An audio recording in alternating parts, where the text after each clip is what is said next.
बहुत शुक्रिया अलबर, तफसीलात से आगाह कर रही थी। कराची गुल प्लाजा में लगी आग पर काबू पा लिया गया है। रेस्क्यू का अमल जारी है। 4 रोज पहले रात के वक्त गुल प्लाजा में लगी आग ने पूरे प्लाजा को तबाह कर दिया है।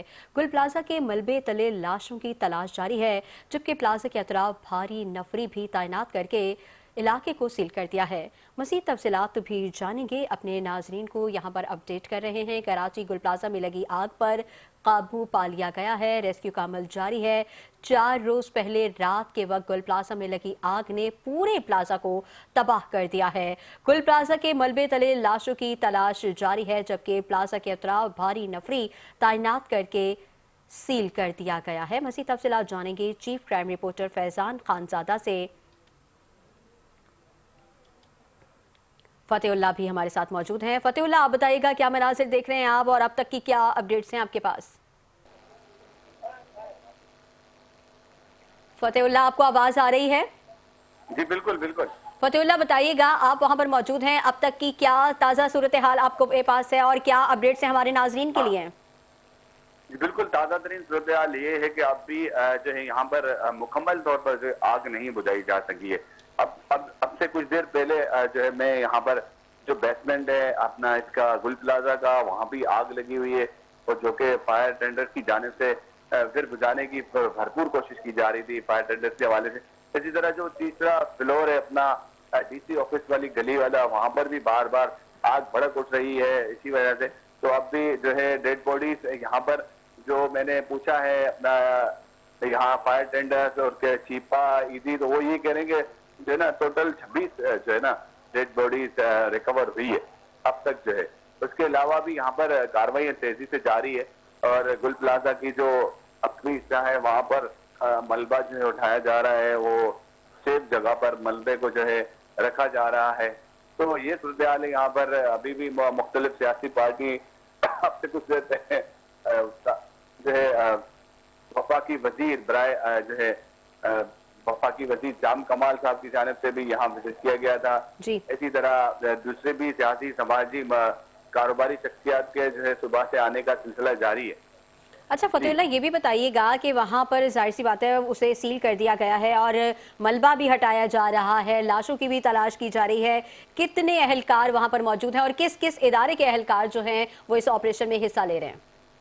जी, ऑपरेशन में रेस्क्यू 112 है, मजहबी जमातें हैं जिसमें मरकजी मुस्लिम लीग, पाकिस्तान मरकजी मुस्लिम लीग है, इसी तरह ईदी के रजाकार हैं, छिपा के रजाकार हैं, और सिक्योरिटी के सख्त इंतजाम किए जा रहे हैं। पुलिस की भारी नफरी तैनात है, आज आवाम को हटाने के लिए रेंजर्स की भारी नफरी तैनात है।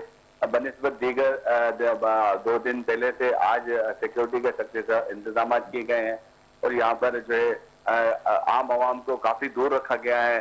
तो इसी हवाले से रेंजर्स है, केएमसी का बहुत बड़ा अमला है, फायर ब्रिगेड का अमला है, जो रेस्क्यू 112 वाले हैं वो भी बहुत तादाद में मौजूद है जो कार्रवाइयों में हिस्सा ले रहे हैं। जी सही। और हमें ये भी बताइएगा फतेहुल्लाह कि मजीद अब और कितना टाइम लगेगा कि हम जो है हमें मालूम हो सके कि जितने लोग गुमशुदा हैं सबकी जो है वो बॉडीज मिल चुकी हैं। ऑपरेशन में तकरीबन क्या बताया जा रहा है कि कितना मजीद वक्त लग सकता है? जी, ये बताना केवल इस वक्त होगा कि कितना टाइम लगेगा। अभी आग पर मुकम्मल काबू नहीं पाया जा सका। बेसमेंटिंग में मैंने अभी थोड़ी देर पहले यही कहा कि बेसमेंट में अभी भी आग लग चुकी थी। मैंने वहाँ खुद ही जाके देखा तो वो जो फायर टेंडर का अमला है उनको भी शदीद मुश्किलात का सामना करना पड़ रहा है, और उनमें अभी मेरे सामने ही तकरीबन 3 अफराद जख्मी भी हुए हैं फायर टेंडर वालों के हवाले से। ईदी का अभी की सूरत हाल आप बता रहे हैं कि 3 फायर फाइटर जो है वो जख्मी हुए हैं? बिल्कुल, मेरे सामने एक ही अंगूठे शदीद जख्मी हुआ है, 2 उंगलियां की जख्मी हुई।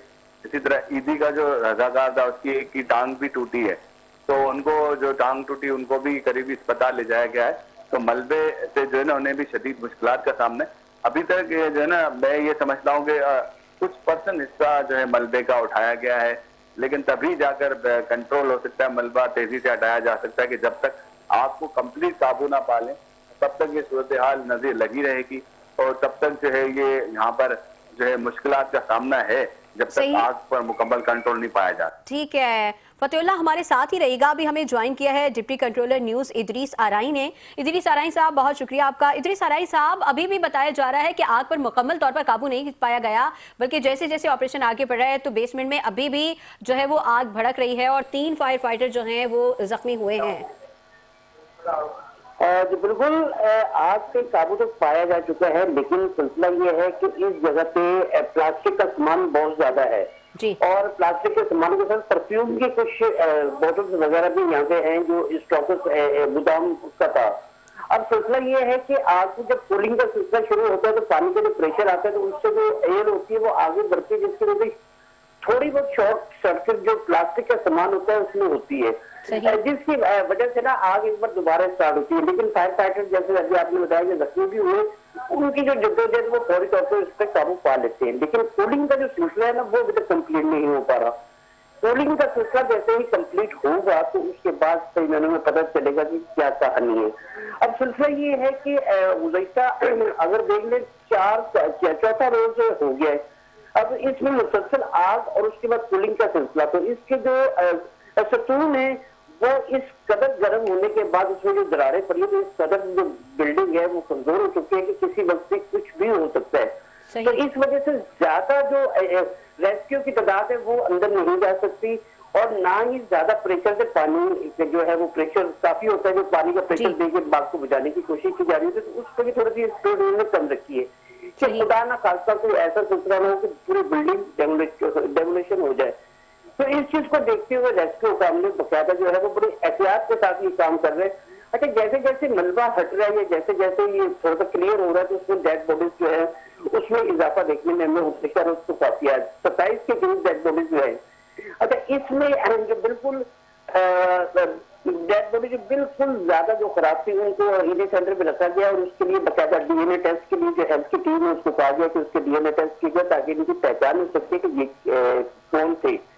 तो अभी भी मलबे का जो सिलसिला है उसको आराम आराम से निकालने का सिलसिला वो जारी है और हुकूमत सिंह की जानिब से जो है वो खासतौर से इंस्ट्रक्शन दी गई कि काम को जल्द से जल्द जैसे वज़ीर ने स्पेशल जो काम थे जो इंतजामिया थे उनको खास तौर पर कहा कि कम से कम जल्द से जल्द जो है वो ये एक काम किया जाए। लेकिन जो हमारे चीफ फाइटर जो है उनसे बात हुई है, जो दीगर इंतजामिया के लोग हैं उनसे बात हुई थी, उनका ये कहना है कि बिल्डिंग बहुत ज्यादा नाजुक हालत में है तो इससे ज्यादा अफराद में लोग अंदर नहीं जा सकते, तो काम जो है वो बड़े वैसे तो हैवी मशीनरी है और इससे काम जारी भी है, मलबा भी हटाया जा रहा है, लेकिन तेजी या ज्यादा लोगों की वजह से कुछ नुकसान होने के इम्कान बताए जा रहे हैं जिसकी वजह से लोग जो है थोड़ा सा एहतियात बरत रहे हैं।